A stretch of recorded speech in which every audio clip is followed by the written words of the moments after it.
जीना यहाँ मरना यहाँ, इसके सिवा जाना कहाँ. तर मित्रांनो, तुम्हाला या गाण्यावरून कळलं असेल की आजचा जो ब्लॉग आहे तो आहे सर्कसच्या संदर्भात. कारण हे जे गाणं आहे ते जोकर या चित्रपटातलं आहे. आजचा जो व्हिडिओ आहे त्याचं एक्सप्लेनेशन मी मुळीच करणार नाही आहे. व्हिडिओ तुम्हाला दिसतच आहे. पण आज आपण बोलणार आहोत सर्कसबद्दल. आयुष्यात एकदाही सर्कस न पाहिलेला माणूस विरळाच. प्रत्येकाने कधी ना कधी, कुठे ना कुठे, कदाचित आपल्या लहानपणी किंवा मग मोठे झाल्यावर, अगदी माझ्यासारखं बरं का, लहान मुलांसाठी सर्कसच्या तंबूत पाऊल ठेवलंच असणार. मी कधी लहानपणी सर्कस नाही पाहिली. मी सुद्धा पहिल्यांदाच गेले होते. हा थरार आयुष्यात एकदा तरी अनुभवलेला आपण असतोच.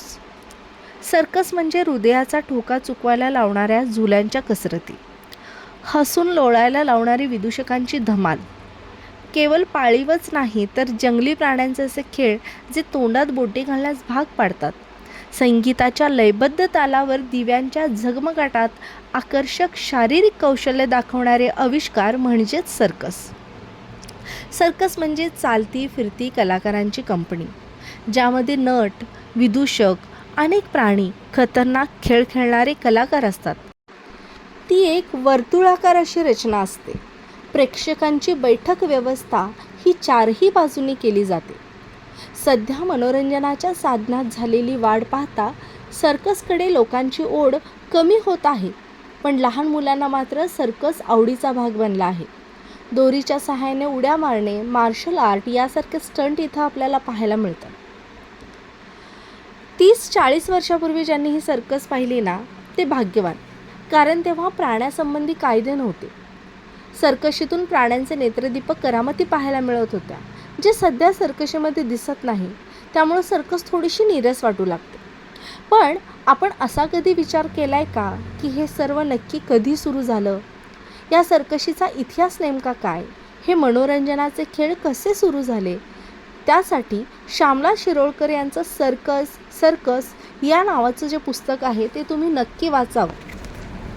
आणि आणखीन चांगल्या पद्धतीने जर तुम्हाला सर्कस समजून घ्यायची असेल, ज्यांनी जुनी सर्कस पाहिली नाही त्यांनी, माझ्यासारख्यांनी, तर शाहरुख खानची जी सर्कस सिरियल होती, जी दूरदर्शनवरती यायची, त्याचे काही थोडे पार्ट्स तुम्ही पाहिले की तुम्हाला सर्कशीचं आयुष्य लक्षात येतं. तिथल्या लोकांचं आयुष्य, प्राण्यांची तिथली कशी परिस्थिती होती, सर्कस कशी होती, त्यांचं आर्थिक स्थान कसं होतं सर्कशीचं, हे सगळं आपल्याला त्या सिरियलमधून पाहायला मिळतं. प्राचीन काळापासून सर्कससारखे रस्त्यावरचे खेळ भारतात प्रचलित असले तरी खऱ्या अर्थाने सर्कसची सुरुवात भारतात झाली ती 1880मध्ये. पाश्चिमात्य देशात 1770मध्ये सर्कसची सुरुवात झाली. फिलिप ॲस्ले यांना या सर्कसचे जनक मानले जाते. पण हे पाश्चिमात्य जनक आहेत. भारतातील खरे जनक कोण हे आता आपण पाहूया. 1879मध्ये विल्सन या इंग्रजी कलाकाराची रॉयल इटालियन सर्कस भारतभर दौऱ्यासाठी आली. भारतात येणारी ही बहुधा पहिलीच सर्कस असावी. त्याचे अनेक शो आपल्या भारतामध्ये झाले. आणि या शोची सुरुवात करत असताना विल्सन म्हणायचा की भारतात योग्य सर्कस नाही व ती सुरू करण्यास भारताला अनेक वर्ष जातील. मुंबईतील एका कार्यक्रमामध्ये, म्हणजे सर्कशीच्याच या कार्यक्रमामध्ये, सर्कस पाहण्यासाठी सांगली येथील, जे आजचे कोल्हापूर आहे, म्हणजे कुरुंदवाड संस्थानाचे राजे बाळासाहेब पटवर्धनही आले होते. बाळासाहेबांच्या सोबत त्यांचे तबेला रक्षक विष्णुपंत मोरेश्वर छत्रे हे सुद्धा होते. त्यांनी हे आवाहन स्वीकारलं आणि 3 महिन्यात कुरुंदवाडमध्ये प्रदर्शन करण्याचे जाहीर केले. विजयादशमीच्या दिवशी अवघ्या 4 घोड्यांनीशी विष्णुपंतांनी ही सर्कस राजासमोर सादर केली. विशेष म्हणजे त्यांच्या सौभाग्यवतींनी उंच झोपाळ्यावरील कसरती सादर केल्या. 1 वर्षाच्या आत त्यांनी ग्रेट इंडियन सर्कस ही भारतातील पहिली सर्कस कंपनी स्थापन केली. त्यांनी अनेक विदेश दौरेसुद्धा केले. 1988मध्ये छत्रे यांनी केरळ दौरा केला. कन्नूर येथे त्यांची भेट किलेरी कुन्ही कन्नन यांच्याशी झाली.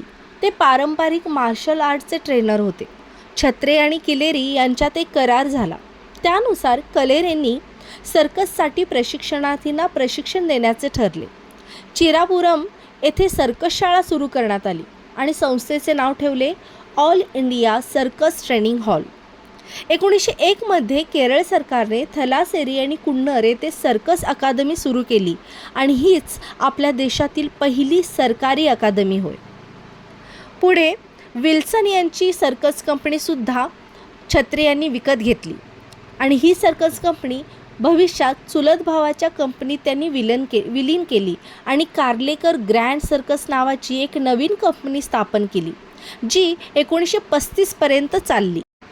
भारतामध्ये पुढे अनेक सर्कस कंपन्या निर्माण झाल्या. केरळ राज्याची पहिली circus company Malabar grand circus 1904 मध्ये सुरू झाली. त्यानंतर 1909 मध्ये ग्रेट रॉयल सर्कस, जी प्राणी प्रशिक्षक नारायणराव वालावलकर यांनी आपल्या ताब्यात घेऊन त्याचे नाव बदलले आणि द ग्रेट रॉयल असे ठेवले. 1920 मध्ये बाबूराव कदम यांनी ग्रँड बॉम्बे सर्कसची स्थापना केली आणि ही महाराष्ट्रात स्थापना झाली. खरं तर आज प्राण्यांच्या सांभाळावर आणि त्यांच्याकडून कसरती कामे करून घेण्यावर बंधनं आली आहेत, पण आजच्या पिढीला सर्कसीची खरी गंमत यामुळं अनुभवता येत नाही. आता सर्कस असते पण प्राण्यांच्या कसरती नसतात आणि या कसरती करून घेणारा रिंगमास्टरही नसतो. तो फक्त जुन्या चित्रपटामध्येच आपल्याला पाहायला मिळतो. पण हिंदुस्थानातला असा पहिला रिंगमास्टर आणि त्याची ही पहिली सर्कस ज्या अंकलखोपची आहे, तिथं त्याची साधी निशाणीसुद्धा नाही, हे आपल्या महाराष्ट्राचं दुर्दैव आहे असं मला वाटतं. व्हिडिओमध्ये दिसत असेल की बघा, आम्ही पाहायला गेलेल्या सर्कसीमध्ये नकली प्राणी दाखवण्यात आले होते. लहान मुलांना या प्राण्यांचं आकर्षण वाटलं, पण आम्हाला मात्र तो थरार अनुभवता आला नाही. या सर्कशीमध्ये काम करणाऱ्या, जिम्नॅस्टिक करणाऱ्या ज्या मुली होत्या, ज्या इतक्या फ्लेक्झिबल होत्या की त्यांचं खरंच कौतुक करण्यासारखं आहे. आणि या सगळ्या मुली मणिपूर, आसाम या भागातल्या होत्या. ज्या सर्कसला महाराष्ट्राचा वसा आणि वारसा आहे, तिथे महाराष्ट्रीयन कलाकार कमी असल्याचे दिसून येते.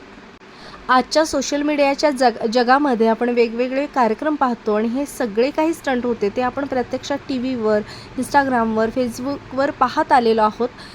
त्यामुळे इथं नवीन नाविन्यपूर्ण असं वाटलं नाही. जोकर हा पार्टसुद्धा या सर्कशीमध्ये मिसिंग होता, पण लहान मुलांच्या हिशोबाने ही सर्कस चांगली होती असं म्हणण्यात काही हरकत नाही. म्हणजे जे वर्णन आम्ही जुन्या लोकांकडून ऐकत होतो त्या पद्धतीची सर्कस सध्याची वाटत नाही.